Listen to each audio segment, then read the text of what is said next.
ಒಬ್ಬ ಕಲಾವಿದೆಯಾಗಿ ನೂರಾರು ಜನ ಬರ್ತಿರ್ತಾರೆ ಬೆಂಗಳೂರಿಗೆ. ಸಣ್ಣ ಆಸೆ, ಅದು ದೊಡ್ಡ ಆಸೆ, ಬಟ್ ಸಣ್ಣ ಸ್ಟೆಪ್ ಹಾಕಿ ಬಂದಿರ್ತಾರೆ, ಊರಿಂದ ಬಂದಿರ್ತಾರೆ, ಅಪ್ಪ ಅಮ್ಮನಿಗೆ ಹೇಳಿ ಬಂದಿರ್ತಾರೆ ನಾಳೆ ಒಂದು ಆರ್ಟಿಸ್ಟ್ ಆಗೇ ಆಗ್ತೀನಿ, ತೋರಿಸ್ತೀನಿ ಅಂತ. ಅವರಿಗೆ ನಿಮ್ಮ ಕಡೆಯಿಂದ ಏನು ಸಲಹೆ, ದಿ ಬೆಸ್ಟ್ ಸಲಹೆ ಏನು ಕೊಡೋದಕ್ಕೆ ಇಷ್ಟಪಡ್ತೀರಿ? ಮೊದಲು ಅದು ಆ್ಯಕ್ಟಿಂಗ್ಗೆ ಅಂತ ನನ್ನನ್ನು ನೀವು ಆ್ಯಕ್ಟಿಂಗ್ ವಿಷಯವಾಗಿ ಮಾತಾಡ್ತೀರ, ಕಲೀರಿ. ಗೊತ್ತಿಲ್ಲದೆ ಹೋದರೆ ಕಲೀರಿ. ಸಾಕಷ್ಟು ಕೋರ್ಸ್ಗಳಿದೆ.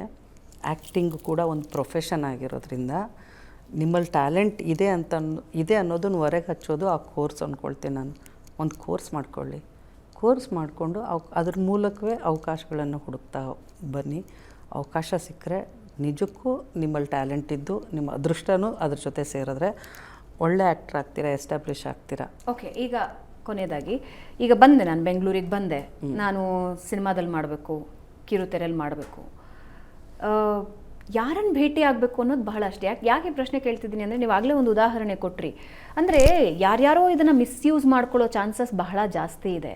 ಯಾರನ್ನು ಕಾಂಟ್ಯಾಕ್ಟ್ ಮಾಡಬೇಕು, ಎಲ್ಲಿ ಹೋಗಬೇಕು ಅನ್ನೋದೇ ದೊಡ್ಡ ಕ್ವೆಶ್ಚನ್ ಇರುತ್ತೆ. ಗಾಂಧಿನಗರದ ಸುತ್ತಮುತ್ತ ತುಂಬ ಜನ ಓಡಾಡ್ತಿರ್ತಾರೆ, ನನಗೊಂದು ಅವಕಾಶ ಬೇಕು ಅಂತ. ಬೇರೆ ಬೇರೆ ಪ್ರೊಡಕ್ಷನ್ ಹೌಸ್ ಮುಂದೆ ಹೋಗಿ ನಿಂತಿರ್ತಾರೆ. ಯಾರನ್ನು ಕಾಂಟ್ಯಾಕ್ಟ್ ಮಾಡಬೇಕು, ಹೇಗೆ ಕಾಂಟ್ಯಾಕ್ಟ್ ಮಾಡಬೇಕು, ಒಂದು ಟಿಪ್ ಕೊಡೋದಾದರೆ ನಮ್ಮ ವೀಕ್ಷಕ. ನಿಮ್ಮ ಪರಿಚಯದವ್ರ ಮೂಲಕ ಹೋಗಿ ಅಂತಲೇ ಹೇಳ್ತೀನಿ ನಾನು. ಯಾಕೆಂದರೆ ಅವ್ರ ಮೂಲಕ ಇವ್ರ ಮೂಲಕ ಅಂತ ಯಾರನ್ನಂತ ನಾನು ಮೆನ್ಷನ್ ಮಾಡ್ಬೋದು. ಓಕೆ, ಏನಂತ ಮೆನ್ಷನ್ ಮಾಡ್ಬೋದು. ಈಗ ನಿಮಗೆ ಬ್ಯಾಂಕ್ ಅಂದರೆ SBI bank, Canara bank, Karnataka bank ಗೊತ್ತಿದೆ. ಅಲ್ಲಿ ಹೋಗಿ ಅಕೌಂಟ್ ತೆಗೀರಿ ಅಂತ ಹೇಳ್ಬೋದು. ನಿಮಗೆ ಈ ಬ್ಯಾಂಕಲ್ಲಿ ಸೇಫ್ ಆಗಿರ್ತೀರಿ ಅಥವಾ ಜಾಸ್ತಿ ಇಂಟ್ರೆಸ್ಟ್ ಬರುತ್ತೆ, ಅಲ್ಲಿ ಹೋಗಿ ನೀವು ಇನ್ವೆಸ್ಟ್ ಮಾಡಿ ಅಂತ ಹೇಳ್ಬೋದು. ಸೊ ಆ್ಯಕ್ಟಿಂಗದ್ದು ಇದನ್ನು ನೀವು ಒಬ್ಬರಲ್ಲ ಇಬ್ಬರಲ್ಲ. ಓಕೆ, ಆಮೇಲೆ ಇದು ಭವಿಷ್ಯದ ಪ್ರಶ್ನೆ. ಅವರು ತಮ್ಮ ಭವಿಷ್ಯನ ಇದರಲ್ಲಿ ನೋಡೋದಕ್ಕೆ ಕಂಡುಕೊಳ್ಳೋದಕ್ಕೆ ಬರ್ತಾ ಇರುವಾಗ, ಭವಿಷ್ಯ ಅಂತಂದರೆ ಬರೀ ಟ್ಯಾಲೆಂಟ್ ಅಲ್ಲ, ದುಡ್ಡು ಕೂಡ. ಆಮೇಲೆ ಅವರು ಒಬ್ಬ ವ್ಯಕ್ತಿ ಯಾವತ್ತೂ ಒಬ್ಬ ವ್ಯಕ್ತಿ ಅಲ್ವೇ ಅಲ್ಲ, ಒಂದು ಕುಟುಂಬ ಹಿಂದೆ ಇದೆ, ಜೊತೆಗಿದೆ.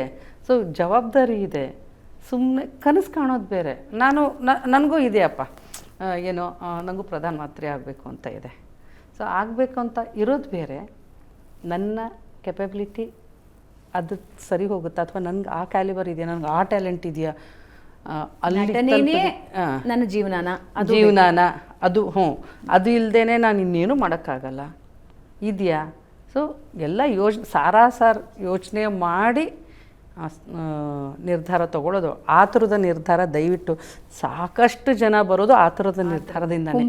ಹುಂಬತನ ನಾನು ಮಾಡ್ತೀನಿ, ಅದೇನು ದೊಡ್ಡ ಆ್ಯಕ್ಟಿಂಗ್ ಅದೇ ನಾನು ಗೊತ್ತಿಲ್ವಾ, ನೋಡಿ ನಾನು ರಾಜ್ಕುಮಾರನ್ ಥರ ಮಾಡ್ತೀನಿ, ಇಷ್ಟು ಮಾಡ್ತೀನಿ, ವಿಷ್ಣುವರ್ಧನ್ ಥರ ಮಾಡ್ತೀನಿ, ಬೇರೆ. ಅದು ನೀವು ಟ್ಯಾಲೆಂಟು ಅಂತಂದಾಗ ಮತ್ತೆ ಅದು ಎಲ್ಲ ರೀತಿ ಯೋಚನೆ ಮಾಡಿ ನೀವು ಗೊತ್ತಿದ್ದವ್ರ ಮೂಲಕ ಬನ್ನಿ ಅಂತಲೇ ನಾನು ಹೇಳ್ತೀನಿ, ವಿಶೇಷವಾಗಿ ಹೆಣ್ಮಕ್ಳಿಗೆ. ಅದು ಯಾವುದೇ ಕ್ಷೇತ್ರ ಆಗಿರ್ಬೋದು. ಇವಾಗ ನಟನೆ ಅಂದಾಗ ನಟನೆ ನನಗೆ ಹೌದು ಅನ್ನೋದನ್ನ ನಮಗೆ ಫಸ್ಟ್ ಅರ್ಥ ಆಗಬೇಕು. ಟೆಕ್ನಿಷಿಯನ್ ಆಗ್ತೀನಿ ಅಂದಾಗ ನನಗೆ ಅದ್ರ ಬಗ್ಗೆ ಇಂಟ್ರೆಸ್ಟ್ ಇದೆ ಅನ್ನೋದು ಗೊತ್ತಾಗಬೇಕು. ಆ್ಯಂಡ್ ಅದು ಕೋರ್ಸ್ ಇರುತ್ತೆ, ಅದು ಕೋರ್ಸ್ ಮಾಡಬೇಕು. ಅಟ್ಲೀಸ್ಟ್ ಇಲ್ಲ ಅಂದರೆ ಯಾರು ಗುರುಗಳು ಅಂತ ಯಾರು ಇರ್ತಾರೋ ಅವರ ಅಡಿಯಲ್ಲಿ ನಾವು ಒಂದಷ್ಟು ದಿನ ಅಭ್ಯಾಸ ಮಾಡಬೇಕು.